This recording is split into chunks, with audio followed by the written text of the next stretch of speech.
श्री स्वामी समर्थ. सर्व बंधू आणि भगिनींचे आपल्या चॅनलमध्ये स्वागत आहे. आजचा दिवस तुम्हाला आनंदाचा, सुख समृद्धीचा आणि भरभराटीचा जाऊ ही स्वामी चरणी प्रार्थना. आज मंगळवार आणि आज माता महालक्ष्मीचं, धन कुबेरचं पूजन केलं जातं. तर अशीच एक गुप्त सेवा आहे की याने माता लक्ष्मी आपल्यावरती नक्कीच प्रसन्न होते आणि आपल्या घराची भरभराटी होते. तर यासाठी आपल्याला हा उपाय करायचा आहे. तर हा उपाय करताना फक्त आपण जेव्हा उपाय करतो ना, तेव्हा हा उपाय कुणालाही सांगायचा नाही किंवा तुम्ही काय करता हे कुणालाही सांगायचं नाही. तर आपल्याला प्रत्येकाला वाटत असतं की घरात देवी लक्ष्मीचा वास असावा, ही प्रत्येकाची इच्छा असते. त्यासाठी घरात एक कोपरा आपण ठरवायचा असतो आणि तिथे एक गुप्त पूजा करायची. तर त्यासाठी लागणारं साहित्य म्हणजे आपल्याला यात 11 दिवे लागणार आहे. तर मग ते तुपाचे असो किंवा तेलाचेही असले तरीही चालतील.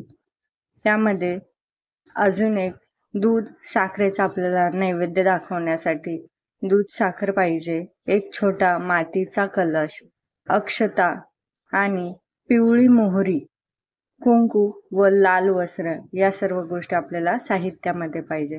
तर पूजा कशी करायची? तर सर्वात पहिले घराचा आपण एक कोपरा ठरवून घ्यायचं की आपल्याला पूजा कुठे मांडायची आणि जिथे आपण पूजा मांडणार ती जागा ही माता लक्ष्मीचीच असेल असं आपण मनातल्या मनात ठरवून घ्यायचं. मग त्या कोपऱ्याला शुद्ध करून घ्यायचं. तिथे सर्वात पहिले गोमूत्र पाण्याने पुसून घ्यायचं आणि पूजा करायच्या वेळेसही परत एकदा गोमूत्र शिपडावं. त्यानंतर तिथे एक लाल कापड अंथरावे, त्यावर मातीचा कलश, त्यामध्ये थोडंसं पाणी, त्यात अक्षता, कुंकू व 1 रुपयाचा शिक्का, पिवळी मोहरी असे हे सर्व साहित्य त्या कलशामध्ये टाकायचे आहे. त्यानंतर आपल्याला तो कलश त्या कपड्यावरती ठेवायचा आहे.